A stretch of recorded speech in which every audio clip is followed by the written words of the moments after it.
नमस्कार विद्यार्थियों। Sunrise education academy Samdari की ऑनलाइन क्लास में आपका हार्दिक स्वागत।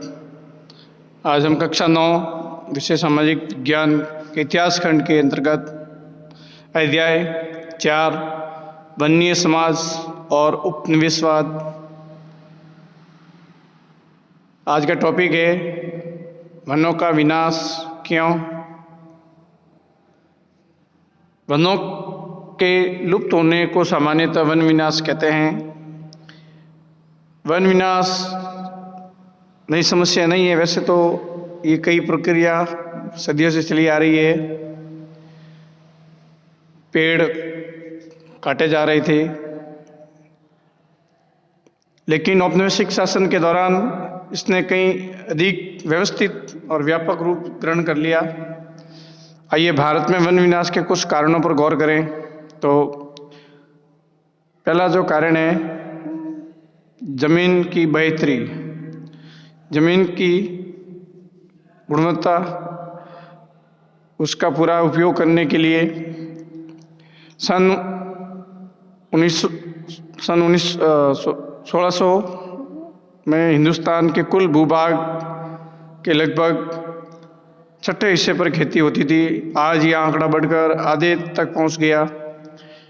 इन सदियों के दौरान जैसे जैसे आबादी बढ़ती गई और खाद्य पदार्थों की मांग में भी वृद्धि हुई, वैसे वैसे किसान भी जंगलों को साफ करके खेती की सीमाओं को विस्तार देते गए।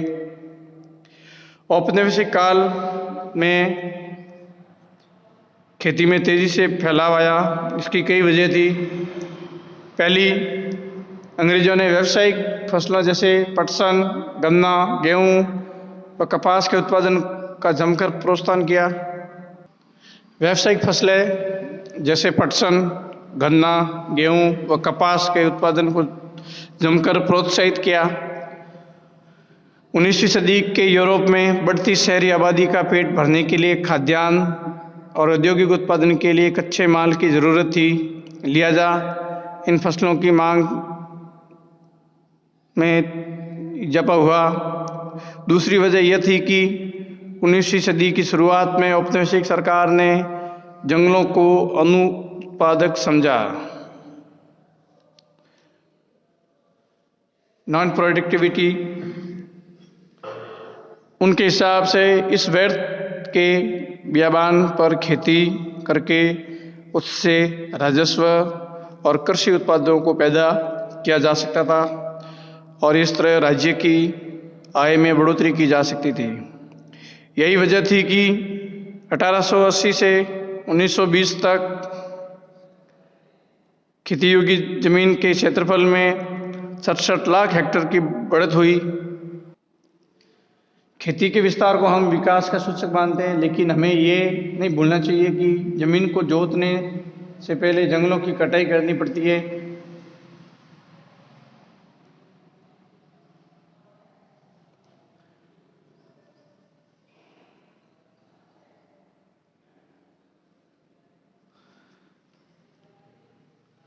बॉक्स 1 में देखें, हम किसी स्थान पर खेती न होने का मतलब उस जगह का गैर आबाद होना नहीं है। जब गोरे आबादकार ऑस्ट्रेलिया पहुंचे तो उन्होंने दावा किया कि ये महाद्वीप खाली था। वास्तव में ये आदिवासी पथ प्रदर्शकों के नेतृत्व में पुरातन रास्तों के इस भूभाग में प्रविष्ट हुए थे। ऑस्ट्रेलिया के विभिन्न आदिवासी समुदायों के अपने स्पष्ट विभाजन इलाके थे। ऑस्ट्रेलिया के नगारदीजेरियो की अपनी जमीन की आकृति इनके पहले पूर्वज नगुरु नदेरी के प्रतीकात्मक शरीर जैसी थी। ये जमीन 5 अलग अलग प्राकृतिक प्रदेशों, खारे पानी, झीलों, झाड़ियों, रेगिस्तानों, मैदानों, नदी तटीय मैदानों को अपने में समेटे हुए थी, जो एक अलग सामाजिक आर्थिक जरूरतों को पूरा करते थे।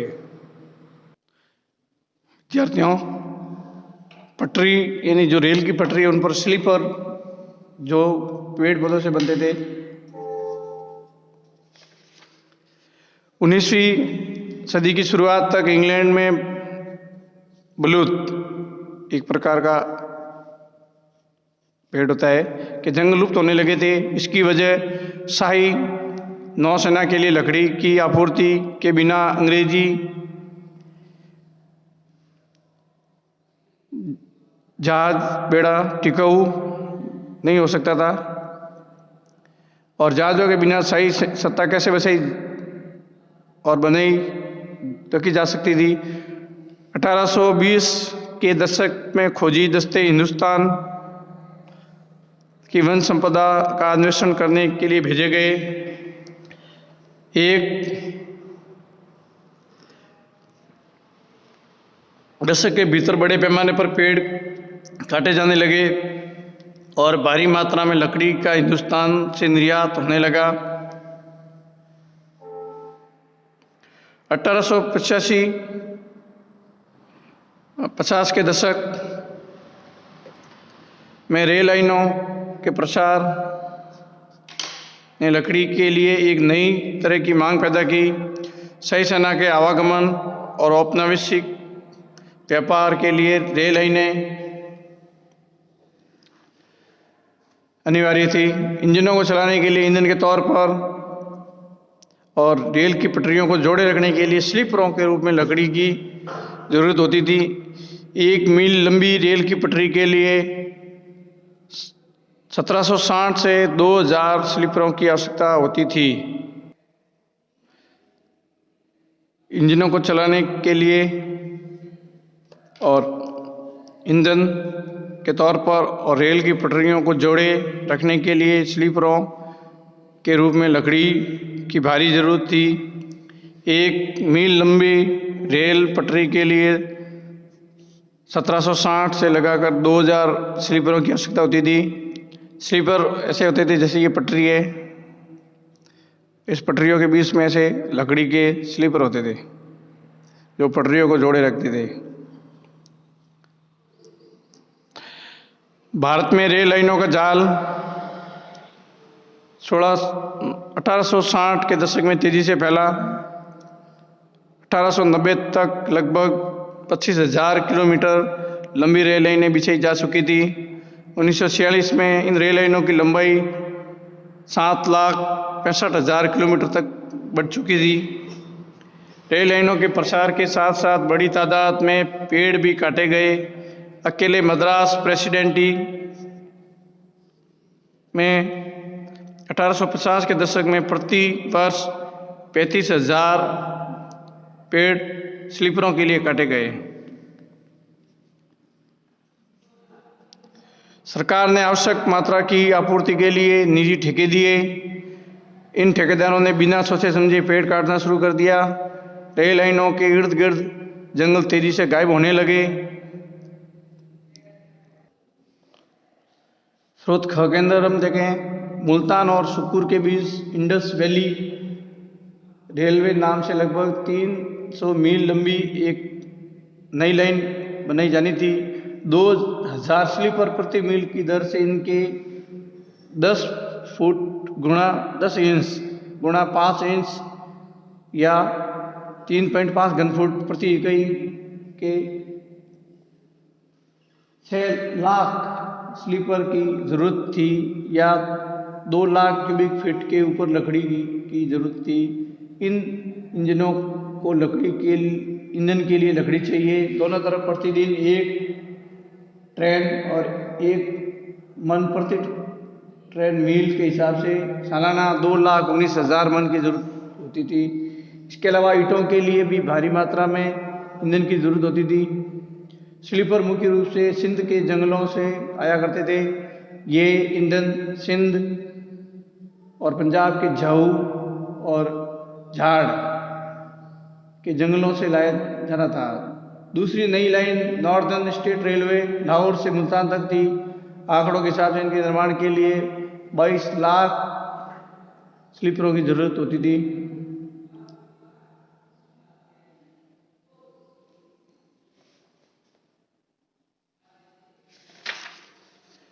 बागान। विद्यार्थियों, यूरोप में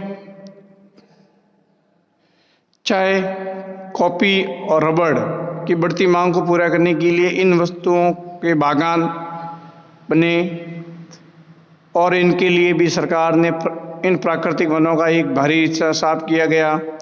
औपनिवेशिक सरकार ने जंगलों को अपने कब्जे में लेकर इनके विशाल हिस्सों को बहुत सस्ती दरों पर यूरोपीय बागान मालिकों को बेच दिया गया और चाय कॉफी की खेती की जाने लगी।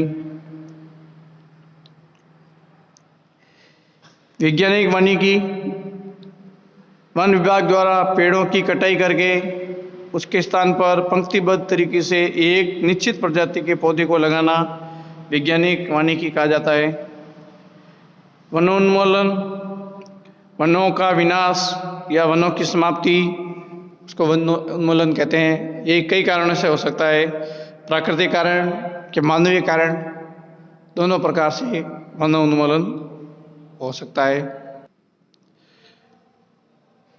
टॉपिक दूसरा है व्यावसायिक वानिकी की शुरुआत। अंग्रेजी सरकार ने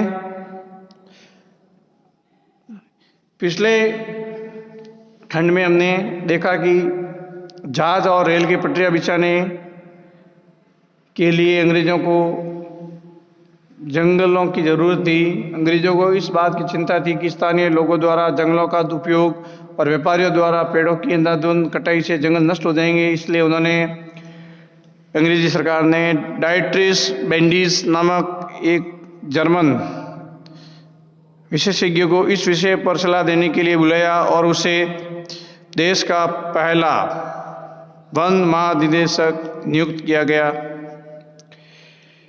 बेंडिस ने यह महसूस किया कि लोगों को वनों का संरक्षण यानी संरक्षण विज्ञान में प्रशिक्षित करना और जंगलों के प्रबंधन के लिए एक व्यवस्थित और विकसित तंत्र स्थापित करना होगा। इसके लिए कानूनी मंजूरी की जरूरत पड़ेगी। वन संपदा के उपयोग संबंधी नियम तय करने पड़ेंगे। पेड़ों की कटाई और पशुओं को चराने जैसी गतिविधियों पर पाबंदी लगाकर ही जंगलों को लकड़ी उत्पादन के लिए आरक्षित किया जा सकेगा। इस तंत्र की अवमानना करके पेड़ काटने वाले किसी भी व्यक्ति को सजा का भागी बनना होगा। इस तरह ब्रैडिस ने 1866 में भारतीय वन सेवा की स्थापना की और 1865 के भारतीय वन अधिनियम को सूत्रबद्ध करने में सहयोग दिया। इंपीरियल फॉरेस्ट इंस्टीट्यूट की स्थापना 1906 ईस्वी में देहरादून वर्तमान उत्तराखंड में हुई। यहाँ जिस पद्धति की शिक्षा दी जाती थी उसे वैज्ञानिक वानिकी कहा जाता है, साइंटिफिक फॉरेस्ट्री कहा जाता है, यानी वैज्ञानिक तरीके से वनों का उत्पादन करना। लेकिन आज पारिस्थितिक विशेषज्ञों सहित ज़्यादातर लोग मानते हैं कि ये पद्धति कतई वैज्ञानिक नहीं है। वैज्ञानिक वानिकी के नाम पर विविध प्रजाति वाले प्राकृतिक वनों को काटा डाला गया।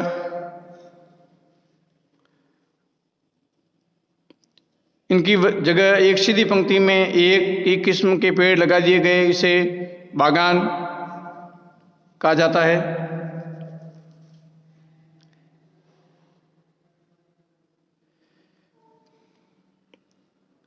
वन विभाग के अधिकारियों ने जंगलों का सर्वेक्षण किया, विभिन्न किस्म के पेड़ों वाले क्षेत्रों की नापजोख की और वन प्रबंधन के लिए योजनाएं बनाई। उन्होंने ये भी तय किया कि बागान का कितना क्षेत्र प्रतिवर्ष काटा जाएगा। कटाई के बाद खाली जमीन पर पुनः पेड़ लगाए जाने थे ताकि कुछ ही वर्षों में ये क्षेत्र पुनः कटाई के लिए तैयार हो जाए। 1865 में वन अधिनियम के लागू होने के बाद इसमें 2 बार संशोधन पहले 1878 में, फिर 1927 में किया गया।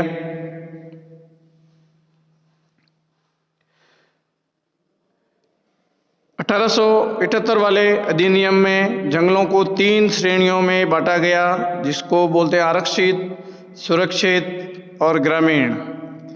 सबसे अच्छे जो जंगल थे उनको आरक्षित वन यानी रिजर्व फॉरेस्ट का दर्जा दिया गया।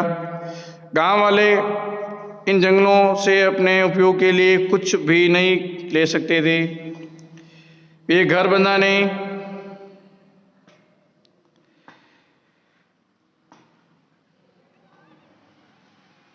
या ईंधन के लिए केवल सुरक्षित या ग्रामीण वनों से ही लकड़ी ले सकते थे। विद्यार्थियों, लोगों का जीवन कैसे प्रभावित हुआ, इससे क्या परिवर्तन आए? एक तरफ ग्रामीण अपने अलग अलग जरूरतों जैसे ईंधन, चारे, पत्तों की पूर्ति के लिए वन में विभिन्न प्रजातियों का मेल चाहते थे। वहीं वन विभाग को ऐसे पेड़ों की जरूरत थी जो जहाजों, रेलवे के लिए इमारती लकड़ी मुहैया कराया जा सके। एक अच्छा जंगल कैसा होना चाहिए, इसके बारे में वनपालों और ग्रामीणों के विचार बहुत अलग थे। जहाँ एक तरफ ग्रामीण अपनी जरूरतों के हिसाब से पेड़ों से उत्पाद चाहते थे,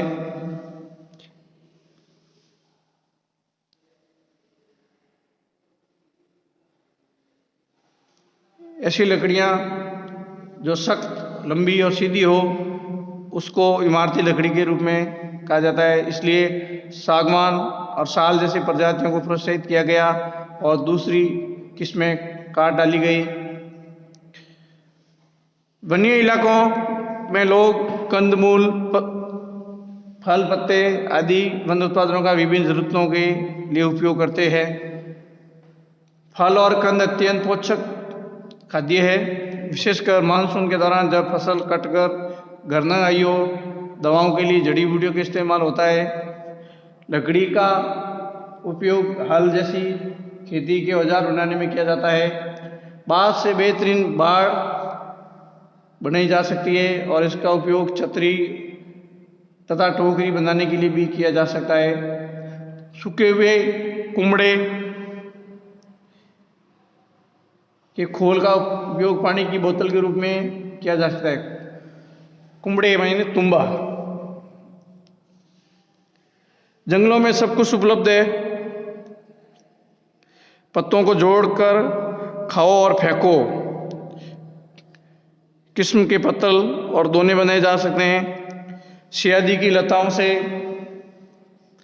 रस्सी बनाई जा सकती है। सेमूर, सूती रेशम की कांटेदार छाल पर सब्जियां से ली जा सकती है। महुए के पेड़ से खाना पकाने और रोशनी के लिए तेल निकाला जा सकता है।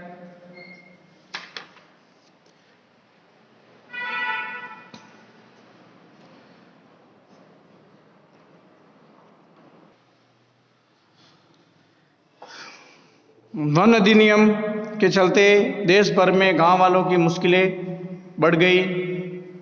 इस कानून के बाद घर के लिए लकड़ी काटना, पशुओं को चराना, कंदमूल, फल इकट्ठा करना आदि रोजमर्रा की गतिविधियां गैर कानूनी बन गई।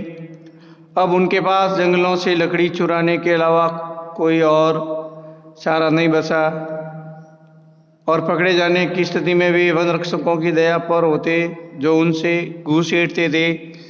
जलावनी लकड़ी एकत्र करने वाली औरतें विशेष तौर पर परेशान रहने लगी। मुफ्त खाने पीने की मांग करके लोगों को तंग करना पुलिस और जंगल के चौकीदारों के लिए सामान्य बात थी।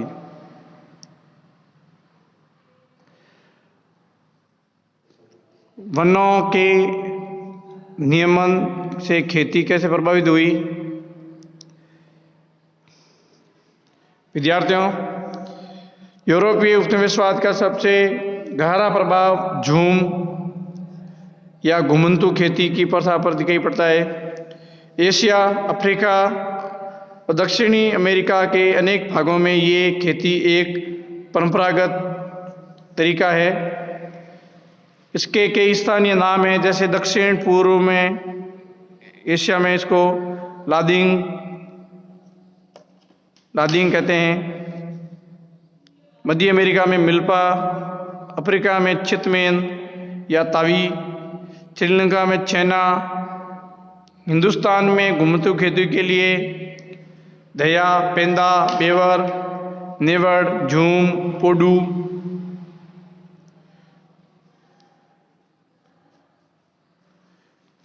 और कुमरी ऐसे इन स्थानीय नाम हैं।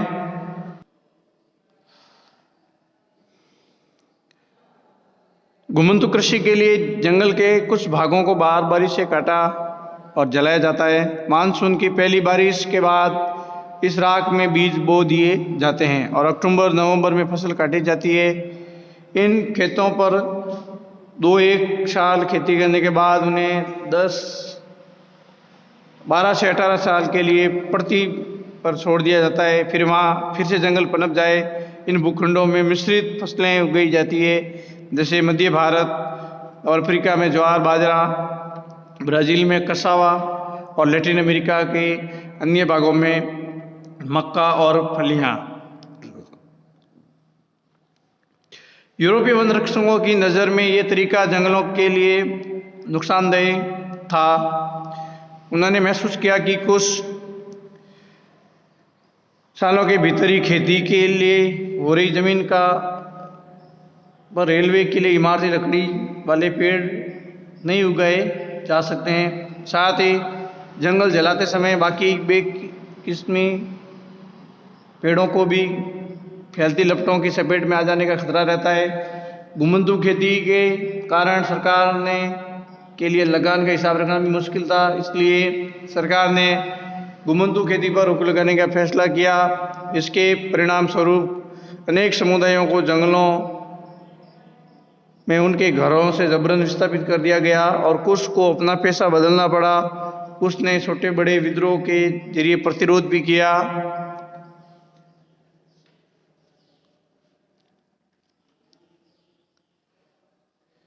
शिकार की आज़ादी किसे थी? जंगल संबंधी नए कानूनों से वन्यवासियों के जीवन को एक और तरीके से प्रभावित किया।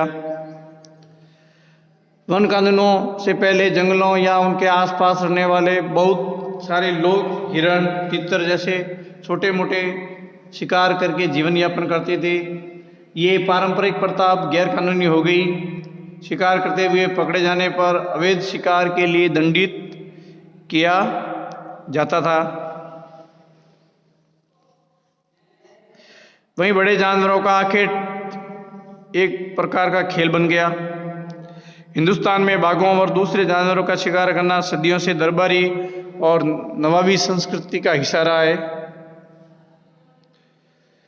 अनेक मुगल कलाकृतियों में शहजादों और सम्राटों को शिकार का मजा लेते हुए दिखाया गया है, किंतु औपनिवेशिक शासन के दौरान शिकार का चलन इस पैमाने पर बढ़ा कि कई प्रजातियां लगभग पूरी तरह लुप्त हो गई।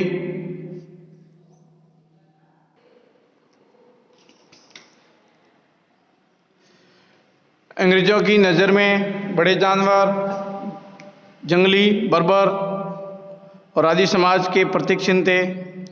उनका मानना था कि खतरनाक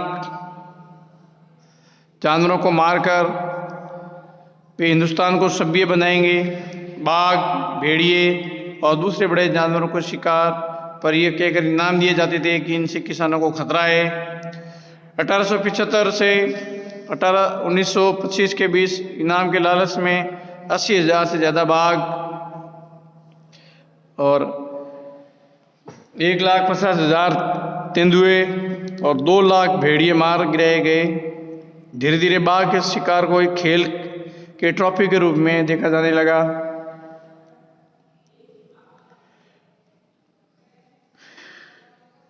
अकेले जॉर्ज ह्यूल नामक अंग्रेज अफसर ने 400 बाघों को मारा था। प्रारंभ में जंगल में कुछ इलाके शिकार के लिए ही आरक्षित थे। काफ़ी समय बाद पर्यावरणविदों और संरक्षणवादियों ने आवाज़ उठाई कि जानवरों की इन सारी प्रजातियों की सुरक्षा होनी चाहिए, न कि इनको मारा जाना चाहिए। विद्यार्थियों पाठ्य पुस्तक के स्रोत घ पेज नंबर 88 में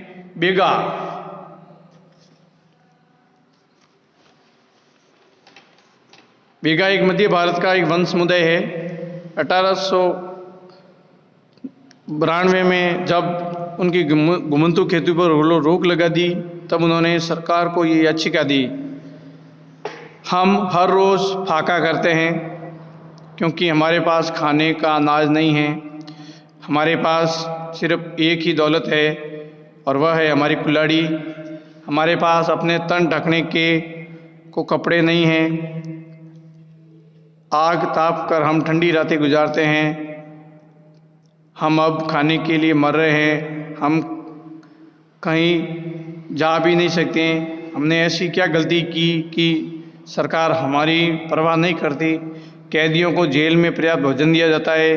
घास उगाने वालों को भी उनकी ज़मीन से बेदखल नहीं किया जाता है। लेकिन हम जो यहाँ कई पीढ़ियों से रहते आए हैं, हमें सरकार हमारा हक नहीं देती। एवियर एल्विन 1939, माधव गौडगिल और Ramachandra Guha, this fissured land and ecological history of India से लिया गया है। नए व्यापार व नए रोजगार और नई सेवाएं। जंगलों पर वन विभाग का नियंत्रण स्थापित हो जाने से लोगों को कई तरह के नुकसान हुए, लेकिन कुछ लोगों को व्यापार के नए अवसरों का लाभ भी मिला। कई समुदाय अपने परंपरागत पेशे छोड़कर वन उत्पादों का व्यापार करने लगे।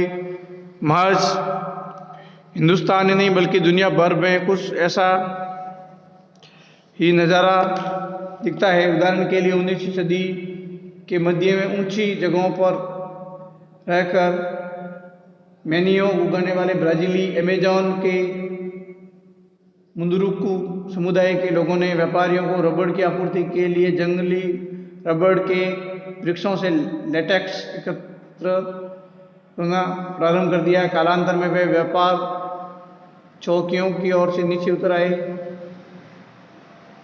और पूरी तरह व्यापार पर निर्भर हो गए। हिंदुस्तान में वन उत्पादों का व्यापार कोई अनोखी बात नहीं थी।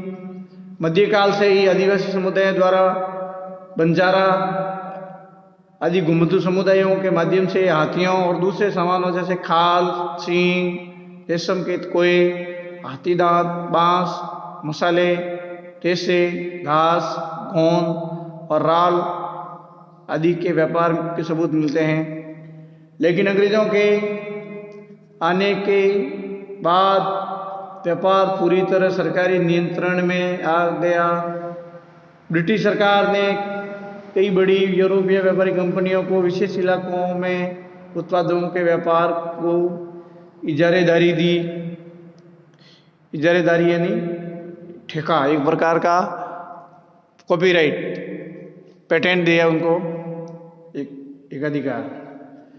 स्थानीय लोगों द्वारा शिकार करने और पशुओं को चराने पर बंदिशें लगा दी गई। इस प्रक्रिया में मद्रास प्रेसिडेंटी के कोरावा, कराचा व येरुकुल्ला जैसे अनेक सरवाए और घुमंतू समुदाय अपनी जीविका से हाथ धो बैठे। इनमें से कुछ को अपराधी कबीले कहा जाने लगा। ये सरकार की निगरानी में फैक्ट्रियां, खदानों व बागानों में काम करने को मजबूर हो गए। विद्यार्थियों, काम के नए अवसरों का मतलब ये नहीं था कि उनकी जीवन स्थिति में हमेशा सुधार ही रहा हो। असम के चाय बागानों में काम करने के लिए झारखंड के संताल और उरा और छत्तीसगढ़ के गौड़ जैसे आदिवासी मर्द अब औरतें दोनों की भर्ती की गई। उनकी मजदूरी बहुत कम थी और कार्य परिस्थितियाँ उतनी खराब। उन्हें उनके गांवों से उठाकर भर्ती तो कर लिया गया, लेकिन उनकी वापसी आसान नहीं थी। विद्यार्थियों, पाठ्यपुस्तक के स्रोत घ के अंदर देखिए, पुतुमायू में रबड़ की निकासी। दुनिया भर में बागानों में काम करने की स्थितियां भयावह थी। अमेज़न के पुटुमायो क्षेत्र में पेरुवियन रबड़ कंपनी ब्रिटिश व पेरुवियन साझेदारी में थी द्वारा रबड़ की निकासी हुई तो तोस कहे जाने वाले स्थानीय इंडियनों की बेगार पर निर्भर थी। 1900 से 1920 के बीच पुटुमायो में 4000 टन रबड़ का उत्पादन हुआ और इसी दौरान इंडियन आबादी में यंत्रणा, रोगों और पलायन के चलते 30,000 की गिरावट आई। रबड़ कंपनी के एक वेतनभोगी ने वर्णन किया कि रबड़ का संग्रह कैसे किया जाता है। मैनेजर ने सैकड़ों इंडियनों को स्टेशन पर उपस्थित होने का निर्देश दिया। उसने अपनी कार्बाइन और छुरा पकड़ा और इन बेबस इंडियनों का कत्लेआम शुरू कर दिया। थोड़ी ही देर में बच्चों और महिलाओं पुरुषों की 150 लाशों से जमीन ढक गई। खून से नहाए हुए, दया के भीख मांगते हुए जिंदा बच्चे लोगों को मुर्दों के ढेर के साथ जला दिया गया और मैनेजर चिल्लाया, मैं उन सभी इंडियनों को खत्म कर देना चाहता हूं जो रबड़ लाने के लिए मेरे आदेश को नहीं मानते हैं। निकोलस डार्क्स संवाददाता है। कॉर्नेलियम brand culture 1992, Michael Taussig culture of terror space of death से ये लिया गया है। तो विद्यार्थियों, इस अध्याय में हमने औपनिवेशिक काल के दौरान वन्य समुदाय में क्या परिवर्तन आए, नए जो कानून बने उनका क्या प्रभाव पड़ा, उनके बारे में हमने विस्तार से जाना। इस अध्याय के अगले भाग में हम वन विद्रोह के बारे में, भारत में जो वन विद्रोह हुआ, इसके साथ जावा जो इंडोनेशिया के द्वीप है उसमें जंगलों में क्या बदलाव हुए उनके बारे में हम जानेंगे। तो इस अध्याय के प्रकरण के कुछ अभ्यास कार्य दिए गए हैं, वो आपको करने हैं। आपके द्वारा प्रयोग में ली जाने वाली कोई ऐसी 4 वस्तुओं के नाम बताए जो जंगलों से प्राप्त होती है। एक सामान्य सवाल है, अंग्रेजों ने किन किन व्यावसायिक फसलों का उत्पादन को प्रोत्साहित किया? भारतीय वन सेवा की स्थापना कब की गई? वैज्ञानिक वानिकी क्या है? इसी के साथ हम ये वीडियो यहीं पर क्लोज करते हैं। कोई भी डाउट हो इसके बारे में तो डाउट क्लास में आप अवश्य आएँ। धन्यवाद।